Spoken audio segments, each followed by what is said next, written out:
অযথা চিন্তা করছি না। সন্ধে হয়ে এলো, পঙ্গু মানুষ সেই বেলা 10টায় তোমার হাতে বাড়ি মুখে দিয়ে বেরিয়েছে, বলে গেল বিল পাস হয়েই আছি, আমি টাকাটা নিয়েই চলে আসবো। তাহলে এত দেরি হচ্ছে কেন? হয়তো কোনো কাজে আটকে গেছে, কারখানার ব্যাপারে। আচ্ছা মা, কাকামণি ফিরেছে? না, তোর কাকাও ফেরেনি। বাইরে বেরোলে বাড়ির কথা এদের মনেই থাকে না। শুধু শুধু কেন যে বাইরে বাইরে ঘুরে বেড়ায় বলছে দেবাকু। কতদিন বলেছি ভাগ্যে যা আছে তাই হবে, তুমি চিন্তা করে কিছু করতে পারবে? ভাগ্য তুমি মানো মা? মানে বই কি, ভাগ্য খারাপ না হলে অকালে তোর বাবার হাতটা কাটা যাবে কেন? মা সুস্থ মানুষ, ঘর থেকে খেয়ে দিয়ে নাইট ডিউটিতে বেরোলো, ভোরবেলায় খবর এলো অ্যাক্সিডেন্ট করে হাসপাতালে রয়েছে। দেখো মা, ভাগ্য ভগবান এসব হচ্ছে দুর্বল মনের সান্ত্বনা। দুর্ঘটনা ভগবান ঘটায় না, অসতর্ক হলেই দুর্ঘটনা ঘটে। এই একবিংশ শতাব্দীর বিজ্ঞানের যুগে ভাগ্য কেউ মানে না মা, ওটা হচ্ছে মানুষের অন্ধ কুসংস্কার। কর্মফল কাকে বলে মা? আমরা যে কাজ করছি সেইটাই কর্ম। ভালো কাজ করলে ফল ভালো হবে, খারাপ কাজ করলে শাস্তি পেতে হবে। এর মধ্যে তোমার ভাগ্য বা ভগবানের কোনো হাত নেই মা, কোনো হাত নেই। ওই ভূত আর ভগবান দুটোই হচ্ছে অস্তিত্বহীন। দুর্গা, অপরাধী নিও না ঠাকুর। এই ভোর সন্ধেবেলায় কি অলক্ষণে কথা বলে গেল মেয়েটা। দুপাতা লেখাপড়া শিখে ভগবানের অস্তিত্ব এরা মানতে চায় না, কিন্তু আমি তো জানি ঠাকুর তুমি আছো, তুমি আছো। দাদা বাড়ি ফিরেছে বৌদি? না ভাই, এখনো ফেরেনি। তোমার কিছু হলো ভাই ঠাকুরপো? মানে চাকরির সন্ধান? না, চাকরি আমার ভাগ্যে নেই বৌদি। 3টে বছর ধরে আপ্রাণ চেষ্টা করে চলেছি, কিন্তু এতটুকু আশার আলো আমি কোথাও দেখতে পাচ্ছি না। তাই প্রচন্ড ঘৃণা হয় নিজের ওপর, সমাজের ওপর, এই রাষ্ট্রের ওপর। আমরা যেন এই একবিংশ শতাব্দীর শিক্ষিত জঞ্জাল। সেই ঠাকুরপো এমন ভাবে ভেঙে পড়ছো কেন? আজ হোক কাল হোক একটা কিছু হবেই। পাচ্ছি না বৌদি, পাচ্ছি না। বেকার জীবনের দুর্বিষহ বোঝা আমার কাছে আজ অসহ্য হয়ে উঠেছে। প্রতি মুহূর্তে এই পৃথিবীটাকে মনে হচ্ছে একটা ভ্রাম্যমান নরক। যারা চাকরি পেয়েছি তারা আমার করোনার দৃষ্টি নিয়ে আমার থেকে তাকায়, অথচ আমি তো জানি আমার চেয়ে বেশি যোগ্যতা ওদের নেই। তুমি নৈরাশ্যে ভুগছো ঠাকুরপো। নৈরাশ্য, হতাশা, আত্মগ্লানি এমনিতেই আসে না বৌদি। বিয়ে পাস করে একটা চাকরি যদি আমি না পাই, তবে কেন আমি লেখাপড়া শিখেছিলাম? এর চেয়ে যদি আমি মূর্খ হয়ে থাকতাম, মোট বইও 10টা টাকা রোজগার করতে পারতাম। আমি যেন ত্রিশঙ্কর মতো মহল শূন্যে ঝুলছি। না পাচ্ছি চাকরি, আর না পারছি কোনো ছোট কাজ করতে। ঠাকুরপো মা মেয়েতে পাপড় বিলি কটা পয়সা তোমরা পাও তা জানতে আমার বাকি নেই। আমাদেরকে পেট ভরে খাইয়ে দিয়ে রাত্রে তুমি আর সোনা যে উপোস করে থাকো, তাও আমার নজর এড়ায় না বৌদি। তখন তখন আমার কি ইচ্ছে হয় জানো? কি? গলায় দড়ি দিয়ে শেষ করে দিই এই দুঃসহ বেকার জীবন। ছি, ও কথা বলতে নেই ভাই। দুঃখ মানুষের চিরদিন থাকে না। হ্যাঁ, ভালো কথা। স্বপন তোমাকে দেখা করতে বলেছিল, গিয়েছিলে তার কাছে? আমার মনে হয় স্বপন চেষ্টা করলে তোমার চাকরি হতে পারে। দেখো বৌদি, ভাই বলো আর বন্ধু বলো, বিপদের সময় কেউ তোমার পাশে এসে দাঁড়াবে না। স্বপন আমাকে বললে, কি বললো? লাখখানিক টাকা যদি তুই জোগাড় করতে পারিস তাহলেই একটা চাকরি খালি আছে। অথচ তুমি তো জানো বৌদি, 1 লাখ টাকা তো দূরের কথা, আজ 10টা টাকাও আমার কাছে নেই। আমার যদি গয়না কাঠে কিছু থাকতো। জানি, সে কথা আমি জানি বৌদি। তোমার শেষ সম্বল হাতের কগাছা চুরি বিক্রি করে তুমি আমার বিয়ে পরীক্ষার ফি দিয়েছিলে। তুমি আমার জন্য যা করলে আমার মাও হয়তো তা করতো না। তোমাদের এই স্নেহ, মায়া, মমতার ঋণ আমি জীবনেও শোধ করতে পারবো না বৌদি। ঠাকুরপো, আমি জীবনেও শোধ করতে পারবো না। ঠাকুরপো, তুমি আলোর প্রদীপ জেলে যেন মায়ের মতো এলে। তুমি আলোর প্রদীপ জেলে যেন মায়ের মতো এলে। শুধু মুখ বুঝে আজ সইছ কত নীরব যন্ত্রণা তোমার। চোখে দেখেছি যে মায়ের স্নেহ ছায়া এমন মধু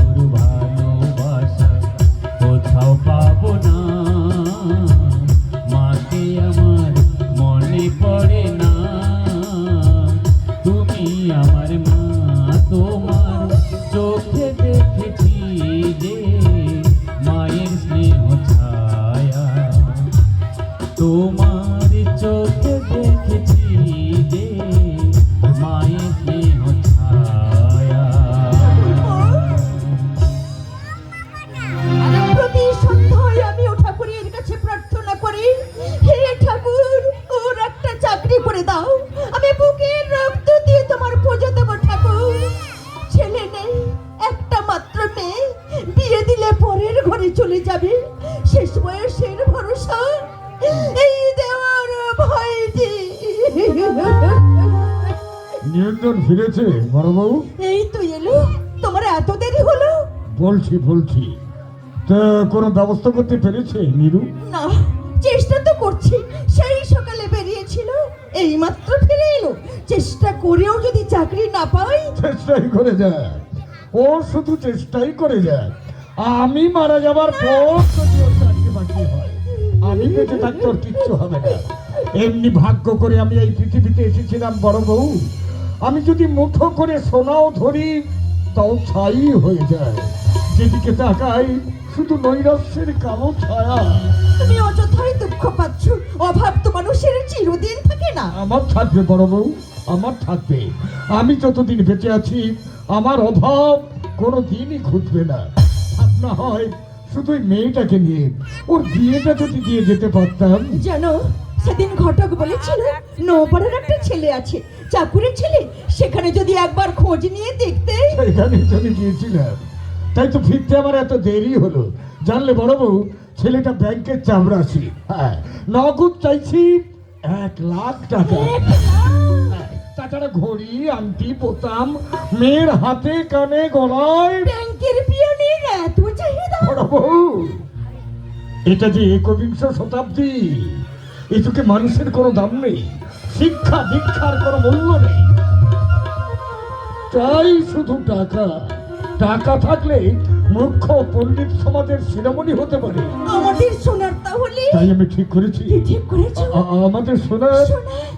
আমাদের সোনা এগুলোই থাকবে। বড় বউ, যাত্রার হাতে ওকে আমি সব প্রদান করতে পারবো না। তাকে যদি সমাজ আমাকে নিন্দে করে করুক, তাই বলে আমার মেয়েকে আমি একটা অপাত্রের হাতে তুলে দিতে পারবো না বড় বউ। কিছুতেই না, কিছুতেই না। টাকা পেলে কিনা সে সম্বন্ধে কোনো কিছুই তো বললে না। আমিও সাহস করে কিছু জিজ্ঞেস করলাম না। জিজ্ঞেস করলে হয়তো বলে বসবে সারাদিন খেটে খুটে এসেছি, আগেই তোমার টাকার খবর। মানুষ কর্মক্ষমতা হারিয়ে ফেললে ভীষণ স্পর্শকাতর হয়ে যায়, অভিমান বাড়ে, ভাবে সবাই আমাকে অবহেলা করছে, অবহেলা করছে। না না না, আর কারো অবহেলার পাত্র হয়ে আমি বেঁচে থাকতে চাই না। ভাগ্যের কাছে আমি কিছুতেই হার মানবো না। একটা কিছু আমাকে করতেই হবে। লাখখানিক টাকা যদি আমি পেতাম, তাহলে স্বপন যে চাকরিটার কথা বলেছিল, চাকরিটা আমার হয়ে যেত। কিন্তু এমন কোনো আত্মীয় বন্ধু বান্ধব নেই যে এখন আমাকে 1 লাখ টাকা দিয়ে সাহায্য আরে, কি ব্যাপার, দাদার ব্যাগটা এইখানে পড়ে কেন? দেখি তো ব্যাগের মধ্যে যদি 2-4টে টাকা।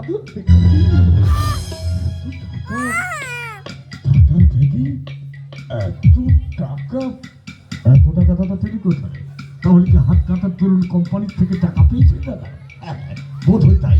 এই টাকাটা পেলে আমার চাকরিটা হয়ে যেত। হ্যাঁ, দাদার কাছে চাইলে তো দেবে না বোধ হয়, কারণ কাল রাত্রে বলেছিল টাকা পেলে নাকি সোনার বিয়ে দেখে। আচ্ছা টাকাটা যদি আমি চুরি করি, তার কোনো দরকার নেই। দাদা তাহলে দুঃখ পাবে। তাহলে টাকাটা নিয়ে আমার চাকরিটা হয়ে গেলে পরে যদি ফেরত দিয়ে দিই, যদি দাদার হাতে পায়ে ধরে বলি, দাদা তোমাদের দুঃখ ঘটাতে না বলেই টাকাটা আমি নিয়েছিলাম, নিশ্চয়ই দাদা আমাকে ক্ষমা করবে। না না, এমন সুবর্ণ সুযোগ আমি কিছুতেই হাতছাড়া করবো না, কিছুতেই না। এত রাত্রে কোথায় যাচ্ছ কাকামণি? আসছি। খাবে না? না, খিদে নেই। কি আশ্চর্য, সেই সকালে দুটো ভাত খেয়ে বেরিয়েছিলে। বাজে বকিসটা তো, বাড়িতে বসে থেকে করবো না কিছু নেই। এই শোন, দেরি হলে না আমার খাবারটা তুই ঢাকা দিয়ে রাখবি, আমি ফিরে এসে খাবো। ওভাবে ছুটে যেও না কাকামণি, ওভাবে ছুটে যেও না, চোর বলে তাড়া করবে। বিচারার ভাগ্যটা সত্যি খারাপ, নইলে এত লোকের চাকরি হচ্ছে আর কাকামণির একটা চাকরি হচ্ছে না, অথচ চেষ্টা কোনো ত্রুটিই করছে না।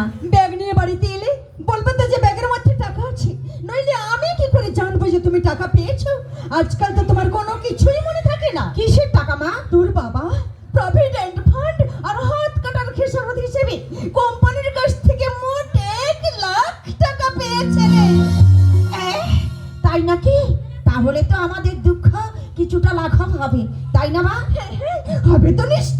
কাজ করলে হয় না মা? কি কাজ রে মা? ওই টাকাটা দিয়ে কাকামণিকে একটা ব্যবসা করে দিলে।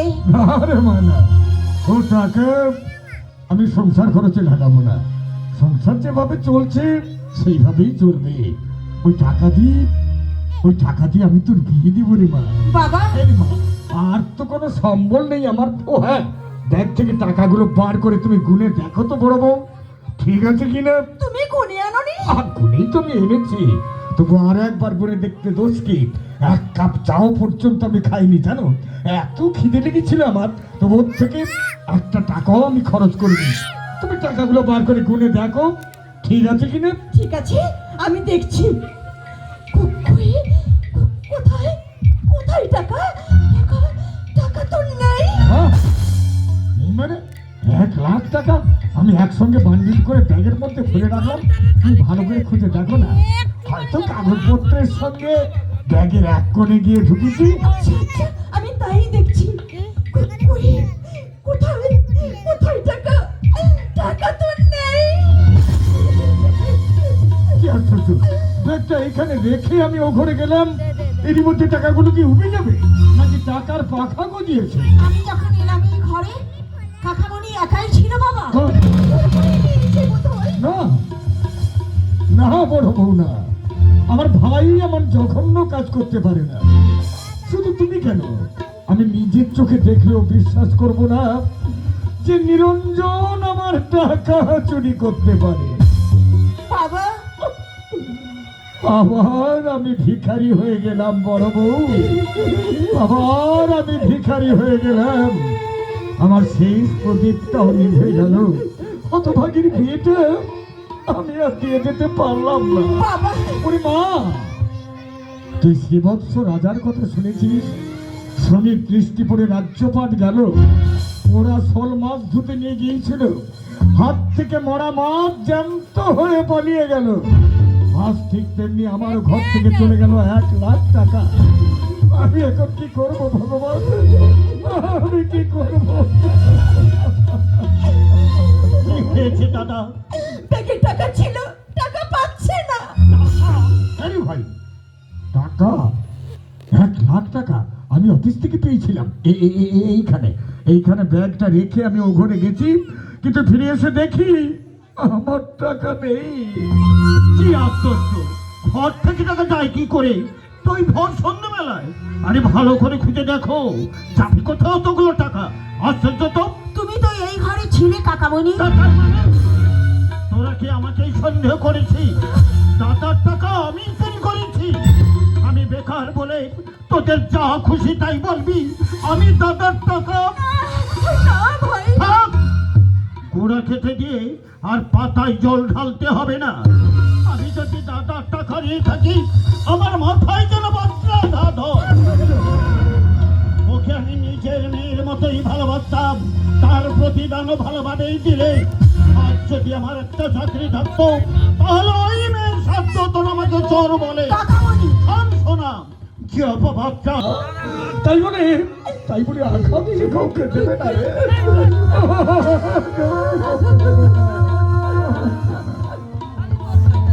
আমি হলফ করে বলতে পারি মা, কাকামণি এই টাকা নিয়েছে। চুপ, কথা বলতে নেই মা। প্রমাণ না পেলে কাউকে চোর বলা যায় না। মা! তাছাড়া তোর বাবা শুনতে পেলে দুঃখ পাবে। একটু আগেই তোকে বলেছিলাম না, ভাগ্যের উপরে কারো হাত নেই। তার প্রমাণ তো তুই নিজের চোখেই দেখলি রে মা, নিজের চোখেই দেখলি। বাবা যাই বলুক, টাকাটা কাকামণি নিয়েছি, নইলে ওভাবে চোরের মতো পালিয়ে গেল কেন? তোমাকে আমি দেবতার মতো শ্রদ্ধা করতাম কাকামণি, সেই শ্রদ্ধার ছবিটার ওপর তুমি এক ঝলক কালি ঢেলে দিলে। এই ঘটনার কথা আমিও কোনোদিন ভুলবো না কাকামণি, আমিও কোনোদিন ভুলবো না, কোনোদিন না।